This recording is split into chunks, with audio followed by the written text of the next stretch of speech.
Well, to quote James Simpson once, if you're not launching med balls at things, are you even training, bruh? Who said this? James Simpson on Instagram. Oh God, yeah, that's me. Yeah. There you are. Oh, he pulled it up. If you're not launching med balls at things, are you even training, bro? No, I mean he's not wrong. The fascinating thing, and so I think when people think about like this, and they call it core training, it's so that you can have abs. The problem is that's a fucking stupid idea. What we're really focusing on is trunk strength and that like stability within that trunk. And the idea is that I'm going to create this stable kind of conduit for the upper and the lower body. Well, you guys are constantly stuck, well, not you because of all the bitchin' technology you have, but within your sport, a lot of guys are stuck in this chair. So their legs are not necessarily moving. So now they're having to try to stabilize something that's, ground-based within the chair. So it actually makes a ton of sense for you to do all this transverse plane and all these med balls just to keep all this stuff activated and firing. Yeah, definitely. It's one of those things that I never even thought of for years. When I stumbled across it, when I got programmed it, that's the one thing I try and make time for now. I'll always try and make time to just get some med ball working. I'm glad you found CrossFit football, because also on your Instagram, you got this photo of you when you were in serving, and that's probably the skinniest person I've ever seen. Yeah, he looks hungry. Back in the day, yeah. And your mustache. What's so weird is that rifle's a 22. It's so small. It makes him. It looks so big in his hands. Let's see, 2007, and you don't even have a mustache. Everything about this picture screams weakness. Back in those days, though, it's changed a lot now in the military, and I've listened to some of your podcasts where you guys have talked about it as well. But when I was in, it was you run. So you're running 50 kilometers a week, 10K, 12K, and you're running, which has absolutely no bearing on when you're deployed and you're carrying 40 kilograms worth of weight and you're needing to move really short and sharp across really uneven terrain, sometimes plowed fields, sometimes rocks. So back in those days, it was just you ran. That's what you did. And now all the guys I know who are still in that, like all my mates, the fitness has changed so much now that now it's all deadlifting, squatting.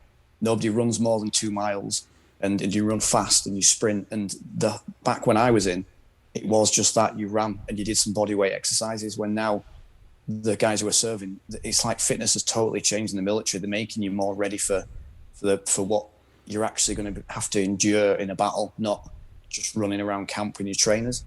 And I've heard.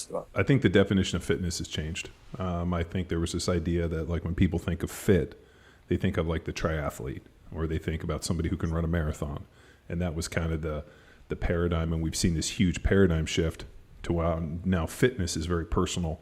Like, what does my fitness allow me to do, and opposed from like this like imaginary mark? Because I mean, it's funny. I talked to my wife about this. She's like, 20 years ago, a fit person was somebody that rode the marathon.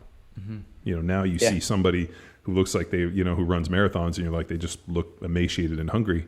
Now you see people that are pretty fit, and my wife's in really good shape and she's super fit, and people stop her everywhere she goes and want to talk to her about her diet and her training and what she does, to the point where she's like, I got these 3 kids. I'm at like Whole Foods and these women are asking me for diet advice.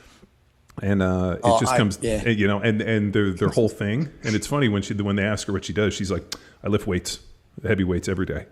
And they're like, well, no, you can't. Like they want to still fight this paradigm because they can't believe it, but it's changing, And the definition in the military, I think they realize that, their paradigm was broken, and now they just need big, strong dudes more people that can. I wish I'd have found it so when I was at the height of my military career, when I was like 23, I wish I'd have found something like CrossFit football, and because I think it'd been such a game changer when you're lugging all that weight around. And then you wonder why your back's absolutely fried and you're falling apart. And you're like, because I'm not doing any deadlifting, no squatting, nothing. I'm not doing anything apart from running. And then like that picture there, I end up looking like a string bean because you can't eat enough for the calories you're burning out. And you're almost like doing yourself a massive disservice because you're not as good as you could be physically because the training. And I didn't know anything at that age of training. I thought that's what you did. I didn't have a clue about any of that stuff. I was never taught about squatting, deadlifting or anything. I thought back then it was something that the meatheads did. I just wanted to run. And now I look back and I'm like, I wish. And I talk to guys I used to serve with who aren't in, and we're all like, I wish we knew about that when we were that age, how much better we could have been and how much more we could have achieved just by being stronger and bigger, not just like racing snakes. Freight train and I'm right on track. I'm